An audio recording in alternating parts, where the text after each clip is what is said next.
Have you been considering making the move to a new build? Well, in today's video, I'm going over some key things that you need to know before picking a new home, and also why you're definitely going to want to pick a new home. There are some major incentives that if you stick around to the end, you will find out. So let's get started in this video.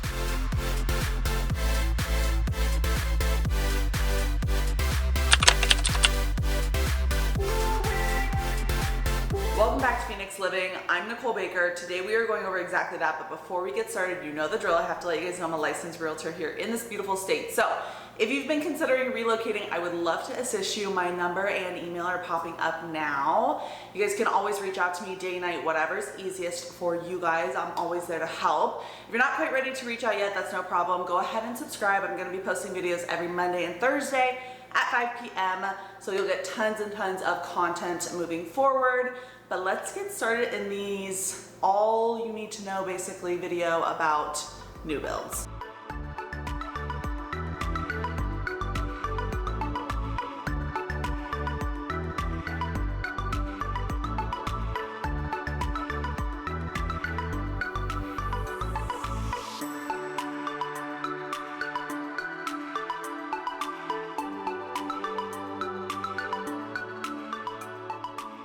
All right, number one, not necessarily the number one thing you need to know. I'm gonna save that one for the end because it'll definitely save you hundreds of dollars on your monthly payment.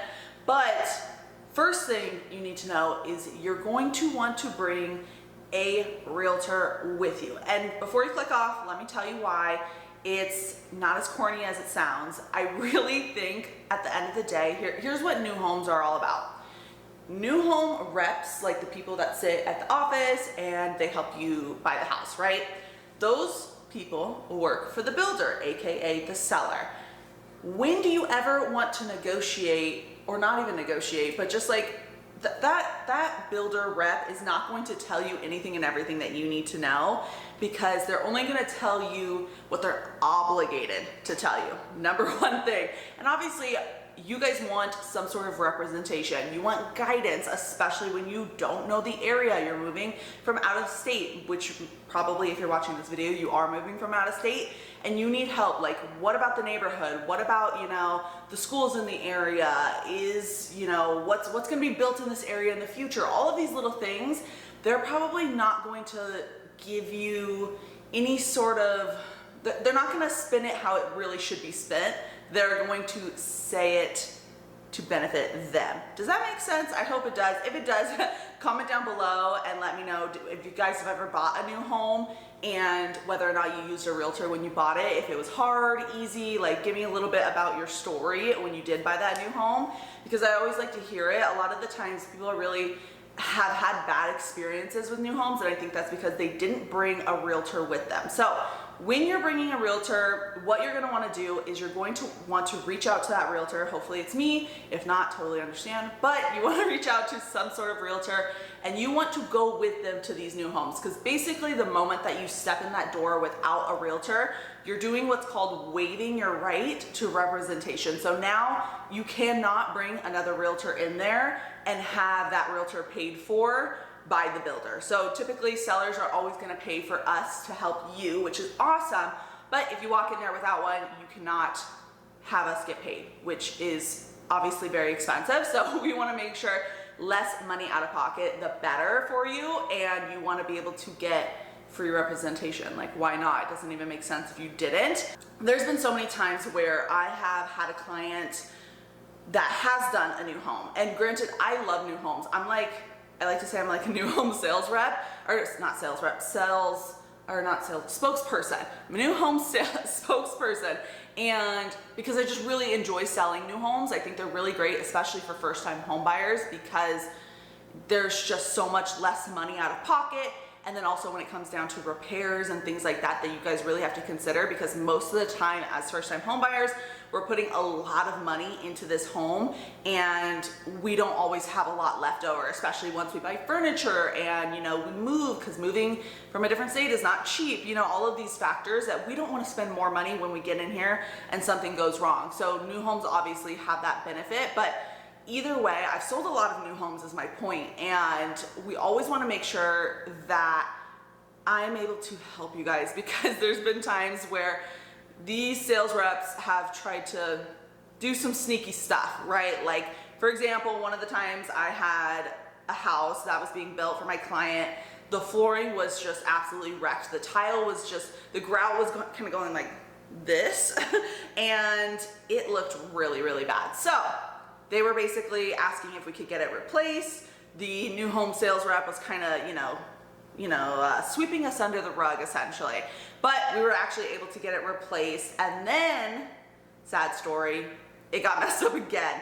And this was prime like pandemic, so construction was a little bit different back then. People were just really trying to knock things out, so it was a little bit shadier of work sometimes, right? So anyways, we had it replaced again, and it finally decided to look good. And we were able to get some other incentives because we had to wait, which was super nice. But if I wasn't there, that person may have not been able to get that, because the new home rep is gonna tell you, oh no, we can't do that.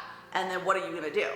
Like, I guess you could potentially lose your earnest money, but you wouldn't know what exactly you can do because you're not a realtor. Totally understandable. So that's why you wanna bring one with you. So long story short, just make sure you tell me before you go into a new home, because I can definitely help you.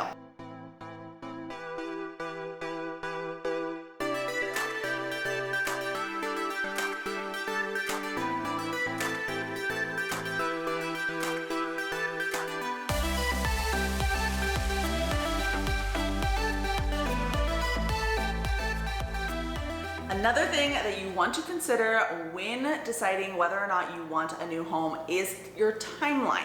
Timelines are super important, and I think something that may be a large misconception is that new homes take a long time to be built. That is not always true, especially nowadays. So I would say maybe 3 years ago, not a lot of builders were doing homes that would be ready as quick as now. So typically it was gonna be maybe a 9-month period. So you pick your lot, which is just dirt, and then they start building. You pick the design on the inside, so you go to what's called a design gallery, and you pick the cabinets, you pick the countertops, the flooring, all of these things, which obviously when you have this sort of situation, it's going to take longer. Nowadays, builders are actually really, you could move into a house within a month, maybe even a little less time, just depending. But like, I had a client this past week, they went under contract on a new home, and they're gonna be or was it the 30th of June? 30th of June, and we are going to be closing probably July 30th. So very, very close turnaround time, which is awesome, but people don't know that always. So what they do is basically they will pick all the specifics, and that's why it's called a spec home. So spec homes typically could close anywhere between 30 days to maybe 90 days. And obviously it's very dependent on builder, what the market looks like at that time, but just an idea, right? If I told you every single variable, which there's a lot of variables in real estate, you probably have an hour video on your hands, and I know that that would just be way too long. So definitely want to consider a new home with, even if you have a 30-day timeline. Granted, it's going to be a little less options probably because they're not always closing within 30 days, but it's definitely a good one. And then also, if we'll say your timeline is reversed, right? Like, you can't move in the next 30 days, like a typical resale home, or like a home that somebody's already owning with people living in it. Those people want their house sold and closed within 30 days of going under contract. So obviously that's not gonna work for everyone's timeline, especially if you guys are moving from out of state. You probably are watching these videos months before you're actually ready to move, which I did the same thing when I moved from Arizona to Colorado back to Arizona. I did the same exact thing. So we're always doing the research way before we're actually ready to move, but that doesn't mean you can't start looking for homes right now, because some of these homes are not going to be closing for 9 months. Some of them are not going to be closing for 5 months. Some of them are not going to be closing for 4 months. You have a multitude of options when it comes to timelines. And the benefit of that is, if you guys are not moving for 9 months from now, you guys can lock in the prices of now. So this could be a whole, again, other video about the market and what the market looks like. Are prices going down? Are prices going up? Unfortunately, for my buyers out there, prices are still going up, so don't plan on getting necessarily a deal. I'm going to mention a couple little things that will definitely benefit you in a minute, but the pricing is still going up, so you want to buy now if you can, because then you're obviously going to save a little bit of money. And again, like I said, stick to the end, because I have a huge factor. Like, I was shocked when it actually happened to my client from last weekend. So you're gonna wanna stick around. But the point being is the timeline could really help you lock in a price of now and then still not have to move for months down the line. I know real estate can be complicated and there's, like I said, a million different variables, but I try to put them all in a little timeline and make it make sense. But yeah, next thing we're gonna talk about is incentives. This is going to be a huge, huge, huge, huge factor.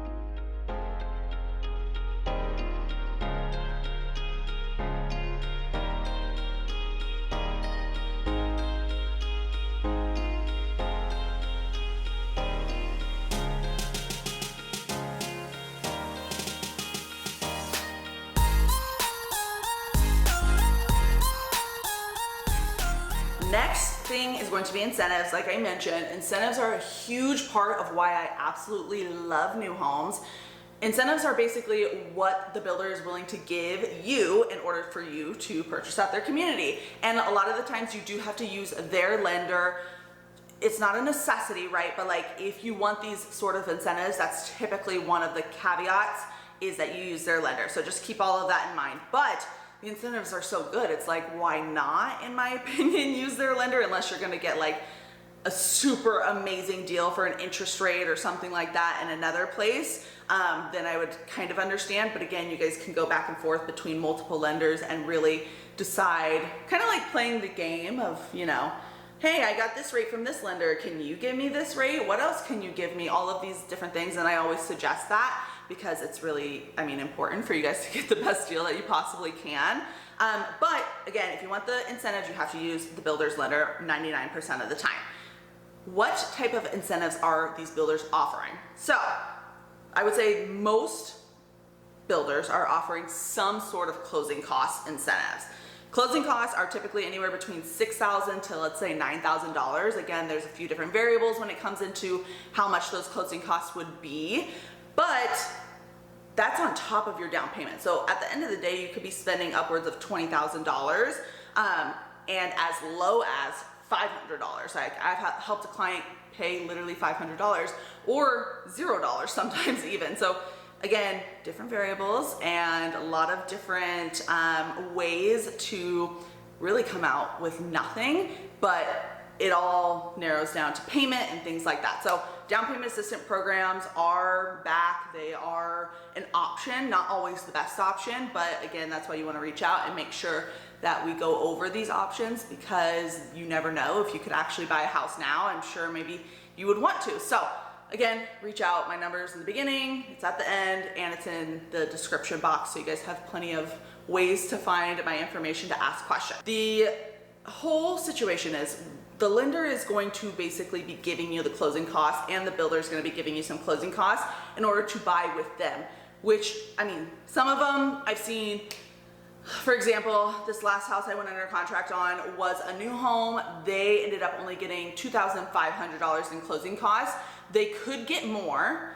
There's some caveats to it. So like, the purchase price would have to go up a little so they could get a little bit more closing costs. But again, it might make sense. It just depends. Like, there's a lot of variables. Take a shot for how many times I say variables in this video, but there's a lot of them. So I want to make sure you guys understand, like, it's not a one size fits all scenario. There's so many different ways that we can make it work. Less money out of pocket, in my mind, is the best, especially if you are a first time home buyer. Anywhere between $2,500 to, I've seen upwards of $18,000 in closing costs. And obviously, you know, closing costs aren't necessarily that much money, but you can use that money for other things like rate buy downs that are obviously going to majorly impact your monthly payment, which is super important to us. Like half the time I always say the client doesn't necessarily care how much the house is. 400,000, okay, like yeah, that's a lot of money, but how much am I gonna have to pay monthly? That is the number one thing, because people aren't basing their life off of, yeah, you're probably, I would say 90% of Americans are not going to necessarily be paying off, and that's a completely made up number, but I'm just saying I think that probably upwards of 90% of people are never going to pay off one mortgage. They're always going to be upgrading, and maybe towards the end of their lifetime they'll eventually pay off a house, but it's not like something that especially first-time home buyers are thinking about. They want to know, how much money out of pocket am I going to have to pay? So all of this to say, builders have amazing incentives, and you can literally have $0 out of pocket. The next incentive I'm going to talk about is the game changer though.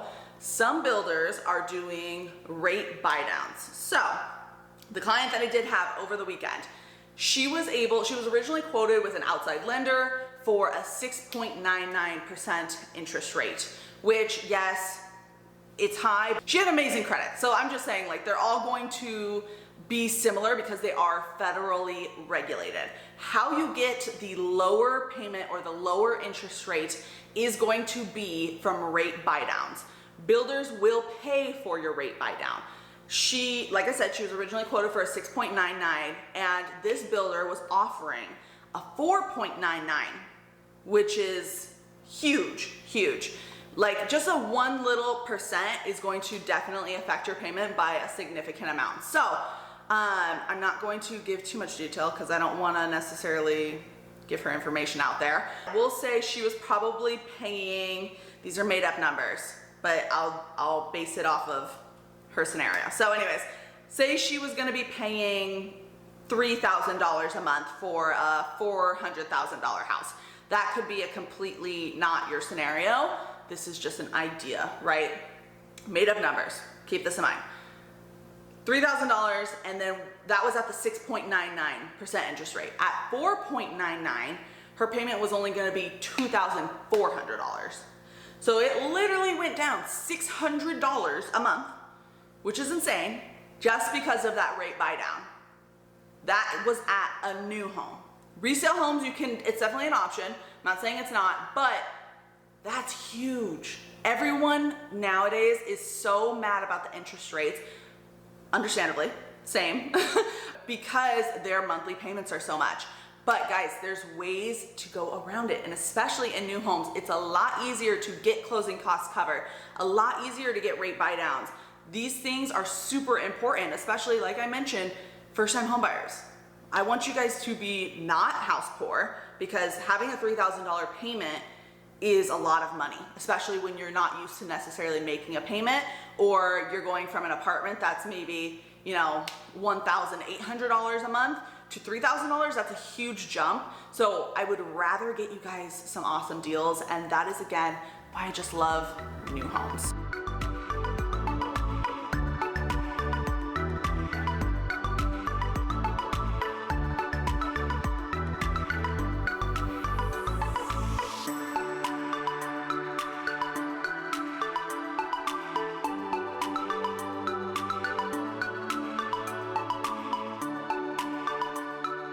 Alright guys, that's it for today's video. Hopefully you enjoyed it. If you did, pretty please hit the thumbs up button. It really helps out my channel, and it lets me know that you found this video valuable in some sort of way. I hope I'm giving value, and I'm not just rambling, which sometimes I feel like I am. If you want more content just like this, go ahead and subscribe. I'm going to be posting videos, like I said, just like this one, and other types of videos like drive with me videos where I show you guys the different neighborhoods, pros and cons of specific cities, weather, all of the things that basically you would possibly need to know about Arizona from an Arizona native. So go ahead and subscribe. That will be every Monday and Thursday at 5 p.m. where I'm posting new videos. And if you guys have any content ideas, like you guys want me to make a specific video about a specific area, go ahead and comment those down below. I love getting, like, actually putting out content that you guys actually want to watch and need more information on. So, but if you guys want to reach out to, my number and email are popping up. I would love to assist you. moving to a different state is nowhere near easy, and you're going to want to know anything and everything that you possibly can know. I'm an Arizona native. I've lived in and worked in this area my entire life, so I have a lot of great information that if you told me, hey Nicole, I want to live in the neighborhood that's next to that big tree with the purple flowers and there's a Walgreens across the street, I would know exactly where you're talking about. So I think that's super important. But like I said, reach out. And until next time, guys, I will see you later. Bye.